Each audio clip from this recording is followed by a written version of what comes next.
Hiya, how are you today? Okay, today I want to cook a vegetarian mutton curry in Indian style. Let's cook. நான் அவ்வளோ பெரிய குக்லாம் இல்லை, but I can cook something. கொஞ்சம் தான் தெரியும்.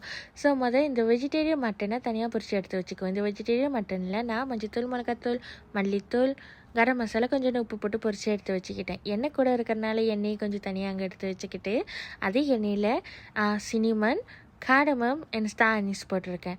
இந்த cardamom இருக்குல்ல, இந்த காடமம் கொஞ்சம் உப்பசமாக வர நேரத்தில் வெங்காயம் போட்டுக்கோங்க. ஸோ எனக்கு வெங்காயம் நிறையா போட்டால் ரொம்ப பிடிக்கும். உங்களுக்கு தேவையான அளவுக்கு நீங்கள் போட்டுக்கோங்களேன். அந்த மாதிரி போட்டுட்டு எண்ணெய்க்குள்ளேயே ஈவனாக நல்லா வதக்கிக்கோங்க. நல்லா கிண்டிட்டோடையே கொஞ்சோண்டு வாசம் வரும்போதே ஒரே ஒரு மிளகா தான், பச்சை மிளகா 2ஆக வெட்டி அது உள்ளே போட்டுட்டேன். அதுக்கப்புறம் பண்டானும் போட்டுட்டேன். ஒன்றும் நல்லா ஒரு கிண்டிக்கோங்க. நல்லா கிண்டிட்டு வாசம் வர்ற வரைக்கும் நீங்கள் கொஞ்சம் நேரம் வெயிட் பண்ணுங்களேன். இல்லைன்னா கலருக்கு கொஞ்சம் ப்ரௌன் கலர் மாதிரி ஆகும். அது வரைக்கும் நீங்கள் வெயிட் பண்ணாலும் நல்லது தான். அதுக்கப்புறம் இஞ்சி பூண்டு வெங்காயம் பேஸ்ட். எப்போதும் மாதம் நான் இஞ்சி பூண்டு வெங்காயம்லாம் நிறையா வாங்கி பேஸ்ட் பண்ணி நான் ஃப்ரிட்ஜில் வச்சுருவேன். ஸோ தேவையான நேரத்தில் நான் அரைச்சி இருக்கிற நேரத்தில் அதை போட்டு நான் சமைச்சிருவேன். ஆனால் நான் மறந்துட்டேன். ஆக்சுவலி இந்த கறிக்கு நான் 2.5 ஸ்பூன்னு இஞ்சி பூண்டு பேஸ்ட் போடணுன்னு நினச்சேன். ஆனால் அங்கே முடிஞ்சிருச்சு. அதனால் 1.5 ஸ்பூன் தான் போட்டேன்.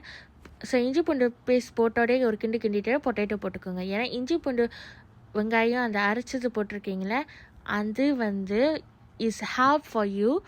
அந்த பொட்டேட்டோ சீக்கிரமாக வெந்துடும். So this is my grandma tips. Maybe you can take that. Okay, அதுக்கப்புறம் ஒரு கிண்டிட்டு விட்டுருங்க. கொஞ்ச நேரம் கழித்து அது நல்லா வாசம் வர நேரத்தில் நீங்கள் சில்லி பவுடர்லாம் சேர்த்துக்கலாம். நான் என்ன சில்லி பவுடர் சேர்த்துக்கன்னா, சிக்கன் கறி powder 2 spoon, chilli powder 1 spoon, garam masala 1/2 spoon, மல்லித்தூள் 1/2 ஸ்பூன் எல்லாம் போட்டுட்டு ஒரு கிண்டிக்கோங்க, தண்ணி ஊற்றாமல்.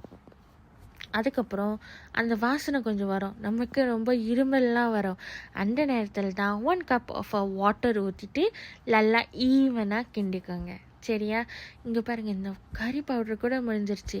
எங்கள் மம்மி எப்போதும் என்கிட்ட சொல்லுவாங்க, இந்த பொம்பளை பிள்ளை இருக்கிற வீட்டில் இந்த பவுடர்ஸ், இந்த சில்லி பவுடர், மஞ்சத்தூள், அதுக்கப்புறம் ரைஸ், பருப்பு, இது ஆயில், இதெல்லாம் முடியக்கூடாது. It's not good for family அப்படின்னு சொல்லுவாங்க. ஏன்னு எனக்கு தெரியாது, but I want to follow. பெரியவங்க சொல்கிறது ஏதாவது வகையில் நல்லது கண்டிப்பாக இருக்கும். ஸோ அதுக்கப்புறம் நான் என்னோடய சில்லி பவுடர்லாம் எக்ஸ்ட்ரா வாங்கி வச்சதெல்லாம் நான் ஃபில் பண்ணிட்டேன். மறுபடியும் இது கொஞ்சம் வாசம் வந்தோடையே அதுக்குள்ளே கொஞ்சம் உப்பு, மஷ்ரூம் சீசனை போட்டு ஒரு கிண்டிக்கிட்டேன். ஸோ நல்லா கொதிக்கட்டுமே. அந்த மாதிரி நல்லா கொதிக்கும் போதே விட்டுருங்க. அதுக்குள்ளே நான் சில்லி பவுடரெல்லாம் ஃபில் பண்ணிட்டு வச்சுட்டேன். இந்த மஷ்ரூம் ஏன் நான் தனியாக பொரித்து எடுத்து வச்சுருக்கேன்னா, என் பாட்டி எப்படின்னா மட்டன் கறி செய்யும் போது மட்டன் எல்லாம் தனியாக வேக வச்சுட்டு அதுக்கு கறி உள்ள போட மாட்டாங்க.